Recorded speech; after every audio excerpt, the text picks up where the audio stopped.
827 Big Chicken Morning Show with Jazzy McBee on V103. ATL's #1 for hip-hop, R&B, and throwbacks. Happy Hump Day, April 10th, on our way out to a rainy high of 75 degrees. Jazzy McBee. Hey. A lot of information out there about homes these days. Realtor.com said they found in 50 of the 50 largest U.S. metros, it's more affordable to rent than buy a home in today's market. The average monthly payment for a starter home costs around $840 more per month than renting.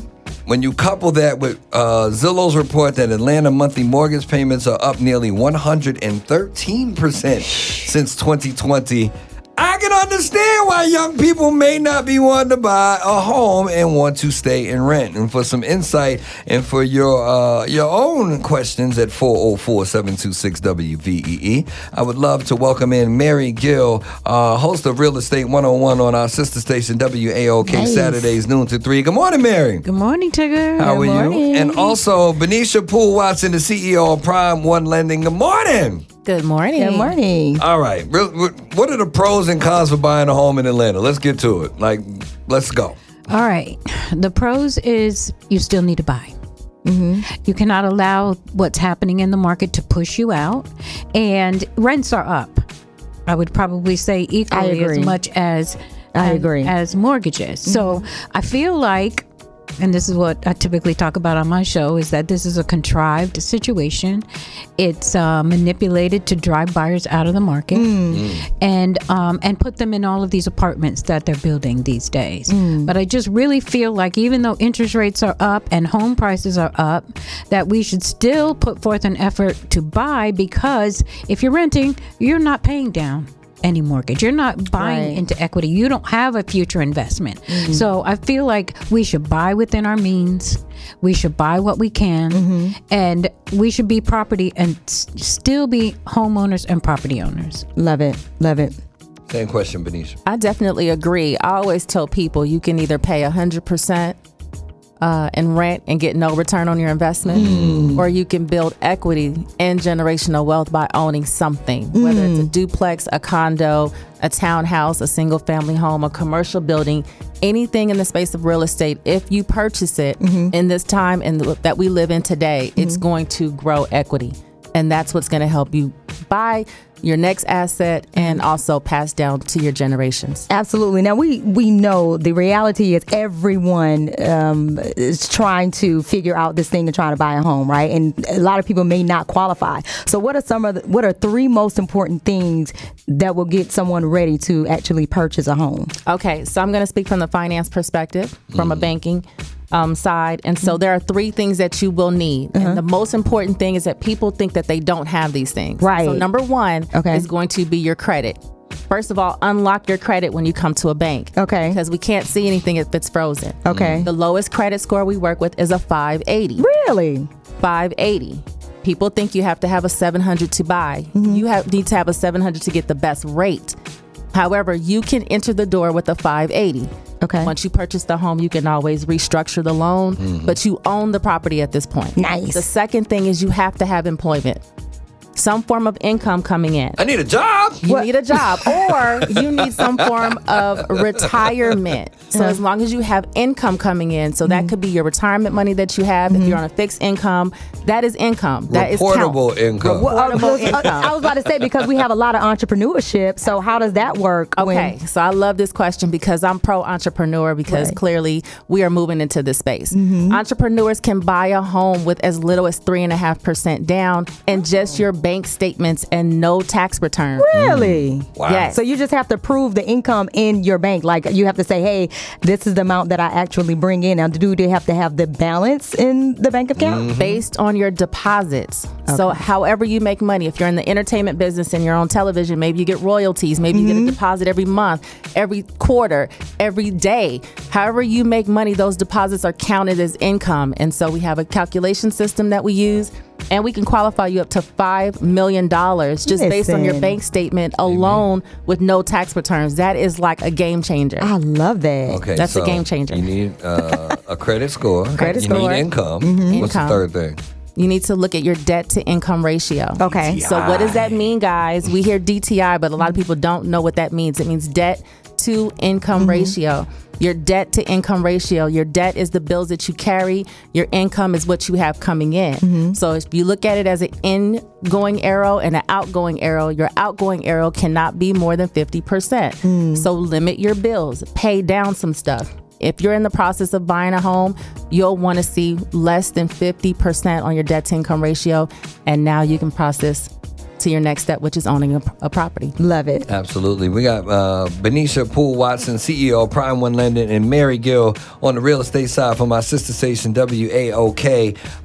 When we come back, we'll have your questions at 404-726-WVEE, including what are the most affordable places to live in and what places might we want to stay away from. We find out about it when we get back. We're talking home ownership with the Big Ticket Morning Show with Jazzy McBee on V103. 848 Big Ticket Morning Show with Jazzy McBee on V103, the ATL's #1 for hip-hop, R&B, and throwbacks. In studio, Mary Gill from WAOK, real estate person extraordinaire, and Benaisha Poole Watson, CEO of Prime One Lending. We are talking about home ownership in the A. It's now cheaper to rent than to buy in 50 of the largest U.S. metro areas. Lots of people have questions. We got answers. 404-726-WVEE. Hey, good morning. I was calling because I wanted to know if you have anything in collection. So I'm doing a snowball debt right now, and I'm paying off my lower debts and trying to get to my higher debts. And I have two things left. Should I wait till I pay that off before I apply for a home loan? Okay, that's a great question. What I suggest is you speak to a loan officer before you start paying off anything. And the reason why is because you can put all of your money into something and it doesn't make a dent versus you speaking to the professional person who's going to look at everything, your credit score, your debt to income ratio, your actual bills, what's reporting. It may not even be impacting you. There is a seasoning period for collections and late payments. So if you pay something off that really didn't have to be paid off, you may be wasting money and time. Okay, thank you so much for that information. Yes, ma'am. 404-726-WVEE if you have any more questions. Miss Mary Gill, what are some of the places we should be looking to buy, or best places to look in Atlanta and worst places in Atlanta? Okay. So a house should meet your needs. So you need to identify what your needs are. Your kids going to school. Do you want them in a specific school district?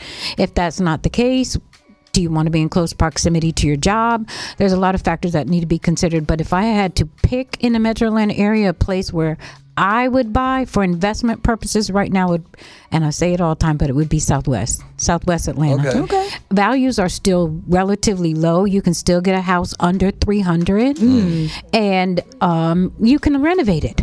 Okay. You can expand it. It's a good investment. The new homes are extremely overpriced right now. Builders are reaching really, really high. An area that I would probably not want to buy in right now in this market is upwards of 400. Like Johns Houses Creek, over 400,000. Alpharetta, Cumming, all in Forsyth County up there. Also, it's gone over into Cherokee and over into Duluth, of course. But those are extremely high priced. What you could get 5 years ago for like 400, you're going to be paying probably about $1 million there now. So I agree. But there's a way. When there's a will, there's a way, and so you put yourself with some good professionals, and they can guide you through it. Absolutely. How do you save people from overextending their means? A lot of people, like we say, the term "house broke" is real. People, I just want to get in the house, and I got one room of furniture. It's very real. I think that the idea of purchasing a home is exciting for people, but they forget you have to add blinds, you have to add furniture. Don't forget about the roof. If something happens, we have a hailstorm, a windstorm, extreme heat, and something happens, the air conditioner unit's going out. So you have to have a budget. You have to have a plan. And so even though you see a number and it says that you can purchase this amount, don't get overzealous. Just stay focused and also always incorporate a budget. Absolutely. I love it. So what do you think about the big banks buying up these community homes and renting them out, making home ownership very difficult? Because that's an issue here in Georgia. Everywhere. Yeah, it's definitely a worldwide issue. Okay. Yeah, not just in the United States. And because I fund in other countries, I'm seeing the same thing happening. Really? From my perspective, listen, if you see cranes in a location, if you see things going up, new buildings, new constructions, particularly stores that we frequent, such as the Walmarts, etc. Right. That means something is changing in the area. The city knows about it before the customers know about it, the borrowers.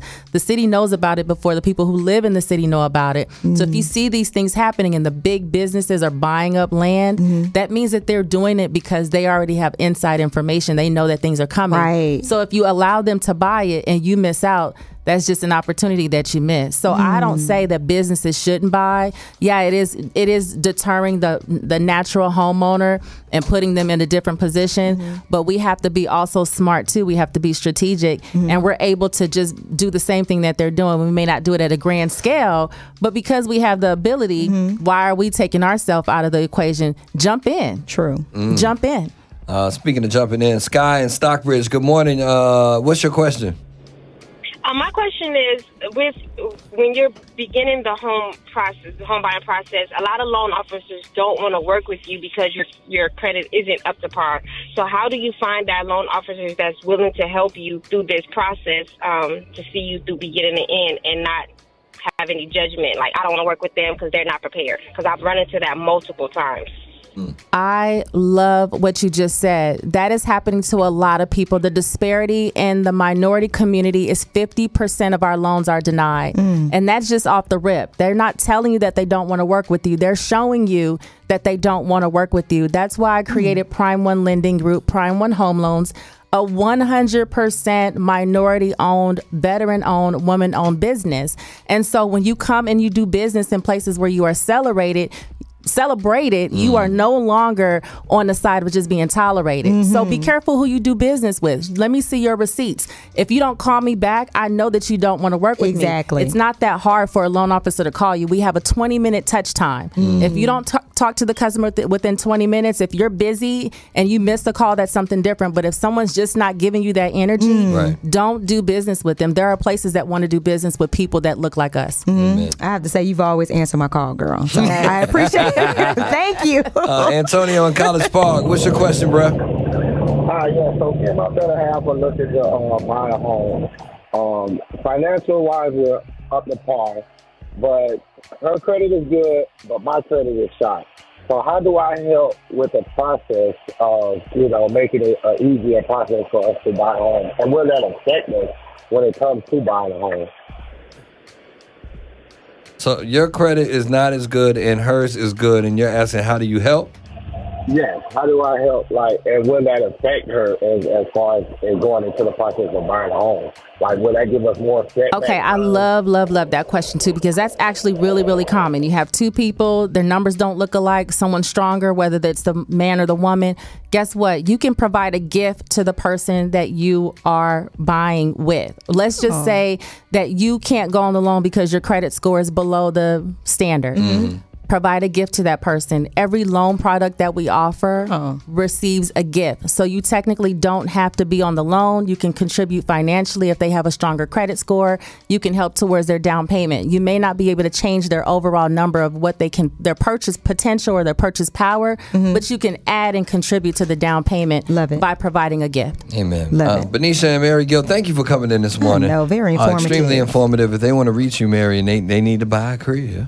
Well, they can always call me directly, 770-480-8222. And I encourage everyone out there to tune in Saturdays from noon to 3 to WAOK 1380 and listen to Real Estate 101. Amen, amen. Benaisha? I am actively on Instagram, you guys. My Instagram name is I am, my first name, B as in boy, ENAISHA. Or you can also search at prime1homeloans.com. Amen, amen. Thank you, ladies. Love it. Extremely informative. Hopefully your questions were answered and you got some more insight. 8:56 now with the Big Ticket Morning Show on V103.